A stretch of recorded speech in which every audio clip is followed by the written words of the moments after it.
मेरा नाम परमजीत और आपका रीड गैदरेट चैनल पे स्वागत करता हूं। आज के वीडियो में बात करेंगे हिंदी सीरीज रणक्षेत्रम के भाग दूसरा की, जिसका नाम है असुरेश्वर दुर्भिक्ष की बाप से। इससे पहले आपने खंड 1 की समीक्षा इस चैनल पे देखी है। अगर आपने वो नहीं देखी तो उसका लिंक है जो मैं आई बटन पे दे दूंगा, और साथ में ही जब वीडियो का अंत होगा तो आपको स्क्रीन पे खंड 1 की वीडियो शो हो जाएगी, तो वहां पे आप क्लिक करके उस भाग को देख सकते हो। इस सीरीज के लेखक का नाम है उत्कर्ष श्रीवास्तव और इस सीरीज को पब्लिश किया है अंजुमन प्रकाशन ने। तो भाग दूसरा के कुल पेज हैं 304 और इसका जो पेपर बैक प्राइस रखा हुआ है 175। जब आपने खंड 1 समाप्त किया था तो आपके दिमाग में बहुत सारे क्वेश्चन उठ रहे होंगे, जैसे कि ये दुर्भिक्ष कौन है, इनका जो संबंध है महर्षि उमेश्वर और विक्रमादित्य से क्यों है, यदि दुर्भिक्ष असुरों का राजा था तो मार्केश किस प्रकार रक्षराज बने और किस प्रकार उसने दुर्भिक्ष को परास्त करने में सहायता की, क्या रहस्य है भानुसेन की उस प्रतिज्ञा का जो उसने अपनी माता शिवन्या की मृत्यु के उपरांत ली थी, कौन सा ऐसा छल किया भैरवनाथ ने जो शिवन्या की मृत्यु का कारण बना, और सबसे बड़ा रहस्य यदि महाबली अखंड जीवित है तो महर्षि शंकराचार्य के दिए कुलनाश के श्राप का क्या होगा। तो ऐसे सारे ही सवालों का जो जवाब है वो खंड 2 में है। जब आप खंड 2 को पढ़ोगे तो इन सवालों के जो जवाब हैं आपको संतुष्ट कर देते हैं। अब बात करते हैं भाग 2 की। जैसे कि पहला भाग रक्षराज मार्केश के ऊपर था, उसी तरह ये भाग दुर्भिक्ष के ऊपर केंद्रित है। दूसरे भाग का हीरो और विलन दुर्भिक्ष है। वो पात्र लेखक ने बनाया ही ऐसे है कि कभी तो वह क्रूर लगता है और कभी महान योद्धा जो किसी से छल नहीं करता। वह प्यार का भूखा है। दूसरा, उसे लगता है कि वह सर्वश्रेष्ठ योद्धा है, लेकिन यही दोनों बातें उनको नहीं मिली, जिसके कारण उसके मन में रोष है, जिससे वह सबको जला देना चाहता है। इस आग को ज्वाला बनाया है भैरवनाथ ने।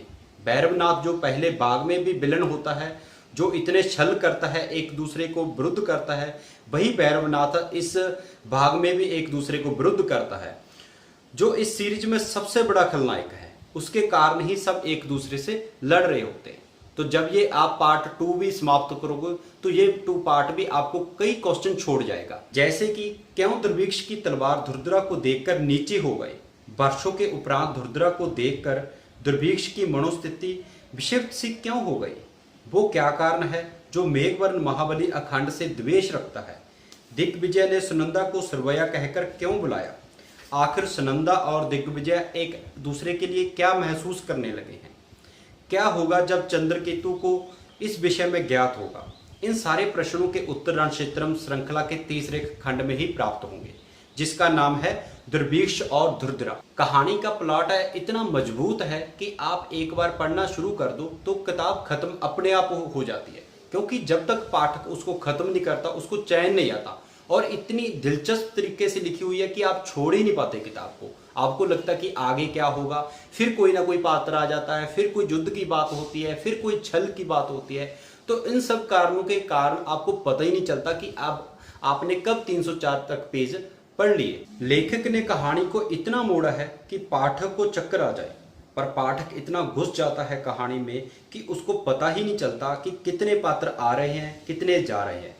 वह तो ऐसे संसार में चला जाता है जहां पर वह हर एक पात्र को जानना चाहता है, उसको समझना चाहता है, उसके साथ वह अपना जुड़ाव फील करता है। मैंने कई अच्छी वेब सीरीज देखी हैं, लेकिन अगर मैं दावे से कह सकता हूं कि अगर इस सीरीज पे वेब सीरीज बने तो वो धमाल मच जाएगा, क्योंकि प्लॉट इतना जबरदस्त है, इतने एंटरटेनिंग होगी, इतनी ये रोंगटे खड़े करने वाली कहानी है, क्योंकि इसके जो डायलॉग हैं, इसका जो स्क्रीन प्ले है, जैसे कि जब भी कोई युद्ध होता है, जब भी कोई एक तरफ कोई हारने लगता है तो कहीं ना कहीं से आकर कोई पात्र ऐसा आता है जो माहौल को और थोड़ा हैरान करने वाला बना देता है। पाठक दंग रह जाता है कि ये कैसे आ गया, कहाँ से आ गया, इसके पास कौन सी शक्तियां हैं। उसकी दिलचस्पी इतनी बढ़ जाती है कि किताब आगे आगे पे पढ़ता रहता है। तो जब ये वेब सीरीज बनेगी तो वो थोड़ा सा और मसाला ऐड करेंगे, क्योंकि जैसे कि मैंने पहले पार्ट में भी बताया है कि जब भी कोई वेब सीरीज बनती है, जब भी कोई फिल्म बनती है, तो उसमें बहुत सारा मसाला ऐड किया जाता है जो लेखक किताब में नहीं ऐड करता, क्योंकि किताब एक अलग तरह की होती है। बट उसमें अगर इंटरेस्ट की बात करें तो जब आप किताब पढ़ते हो तो किताब में इंटरेस्ट ज़्यादा बनता है फिल्म से। फिल्म में इंटरेस्ट उतना ही बनता है कि जितना वो दिखा रहे हैं। जो पाठक की है, जो देखने वाले दर्शक की है, उतनी कल्पना काम नहीं करती। लेकिन जब आप किताब पढ़ते हो तो आपकी कल्पना भी साथ साथ चलती रहती है, क्योंकि जो दृश्य बनाता है अपना दिमाग, तो वो एक अलग ही आनंद आता है। जैसे अगर कोई भी आप मूवी देखते हो तो उसके जो दृश्य हैं वो कम याद रहते हैं। कारण क्या है कि वो आपकी कल्पना ने नहीं बनाए होते, वो आपको सामने स्क्रीन दिख रही होती है, तो वो शॉर्ट टाइम तक का वो जो दृश्य होते हैं याद रहते हैं। लेकिन जब आप किताब पढ़ते हो और ऐसी किताब पढ़ते हो तो उनकी जो दृश्य हैं वो लॉन्ग टर्म तक याद रहते हैं। उनके जो पात्र हैं, जो उनके डायलॉग हैं, वो लॉन्ग टर्म तक याद रहते हैं, क्योंकि आपका जो दिमाग है उसमें लग जाता है। वो आपके दिमाग की कल्पना होती है, वो आपके दिमाग के दृश्य बनाए होते हैं, जिसके कारण क्या है वो लॉन्ग टर्म तक याद रहते हैं। अगर भाग दूसरा के कवर पेज, नाम, प्रिंटिंग की बात करें तो नाम के तो बताने की जरूरत ही नहीं है कि रण क्षेत्र में है, और जो भाग दूसरा लिखा है उसके ऊपर ही केंद्रित है, जैसे कि मैंने आपको वीडियो में बता दिया है, तो वो तो सटीक है बिल्कुल। लेकिन जैसे कि मैंने पहले भाग में भी बताया था कि मुझको जो कवर पेज है वो उतना अच्छा नहीं लगा, और ये भी आप जैसे कि कवर पेज स्क्रीन पे देख रहे हो, तो ये भी मुझे ज़्यादा प्रभावित नहीं कर पाया। तो लेखक और प्रकाशक की जहाँ मुझे लगा कि थोड़ी सी ये कमी है। और प्रिंटिंग की और प्रूफ रीडिंग की बात करें तो बहुत शानदार है। आपको कहीं पे भी पढ़ने की कोई दिक्कत नहीं आएगी, कोई आपको मिस्टेक नहीं मिलेगी।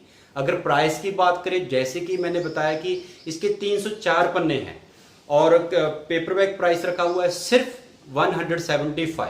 तो आप देख सकते हो, क्योंकि आप भी किताबें पढ़ते हो, आप किताबें खरीदते हो, तो कितना ज़्यादा डिफरेंस है और कितना जायज़ प्राइस रखा है। और अगर इसकी पेपर क्वालिटी या कुछ भी आप देखोगे, कंटेंट क्वालिटी देखोगे, तो वो शानदार है। अगर लेखक इसका प्राइस थोड़ा सा बढ़ा भी देते तो भी कोई दिक्कत नहीं आती, बट मुझे लगता है कि प्राइस कम ही रखना चाहिए। इससे क्या है, किताब की रीच ज़्यादा बढ़ती है, क्योंकि कुछ ऐसे भी पाठक होते हैं जो पैसे नहीं लगा सकते होते। उनको लगता है कि वह फिल्म ही देख लेंगे, कोई म्यूज़िक ही सुन लेंगे, क्योंकि आजकल यूट्यूब पे सब कुछ फ्री है। तो जब इनके ऊपर पैसा लगाना होता है तो किताब का थोड़ा सा वो प्राइस चेक करते हैं। वैसे ये नहीं होता कि पाठकों के पास पैसे नहीं होते, बट ये है कि किताब पे खर्चने के थोड़ा सा जिगरा दिखाना पड़ता है। तो उसके कारण कई बार किताब का अगर ज़्यादा प्राइस हो तो वो किताब उतनी पाठक खरीदता नहीं है।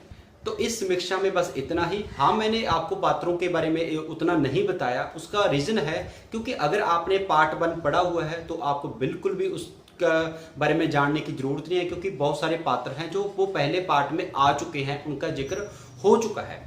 अगर आपने किताब नहीं पढ़ी तो आप पहले पार्ट की वीडियो देखो, उसमें जो सारे पात्र हैं उनकी शक्तियों के बारे में भी बताया गया है और थोड़ा सा उसके बारे में ज़्यादा एक्सप्लेन किया गया है उस पार्ट में।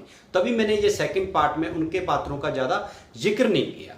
तो अब जल्दी ही मैं पार्ट 3 की भी समीक्षा करूंगा। तो ये मेरे पास किताब ऑलरेडी है, तो इसका जो कवर पेज है उससे मुझे कोई शिकायत नहीं है। जैसे कि पहले और दूसरे भाग की जो कवर पेज है मुझे लगा कि वो इतने अच्छे नहीं है, बट ये तीसरा जो भाग है इसका कवर पेज मुझे अच्छा लग रहा है और इंटरेस्टिंग है।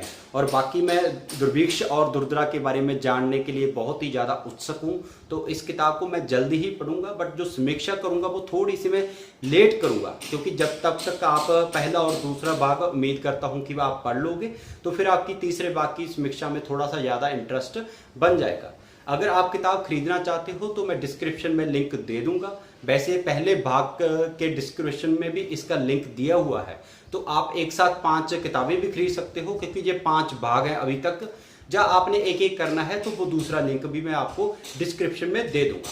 बाकी अगर आपने चैनल सब्सक्राइब नहीं किया तो चैनल को जरूर सब्सक्राइब करें, क्योंकि इस चैनल पे मैं पंजाबी, हिंदी, इंग्लिश 3 लैंग्वेज की बुक्स का रिव्यू करता हूँ। तो अगर आपको मेरा काम पसंद आता है, मेरी सजेशन आपको अच्छी लगती है, तो आप इस चैनल को जरूर सब्सक्राइब करें। तो लास्ट में आपको कहना चाहूँगा कि आप ये सीरीज को जरूर पढ़ें। ये वीडियो देखें चाहे ना देखें, अगली इसकी वीडियो समीक्षा देखें चाहे ना देखें, मुझे पता है कि जो इसके 5 ही भाग हैं वो कमाल के हैं। तो आप बिना कहीं किसी की समीक्षा देखे, किसी की समीक्षा सुने, आप इस किताब को बेझिझक आप खरीद सकते हो। तो मिलते हैं जल्दी, तब तक के लिए ज़िंदगी जिंदाबाद।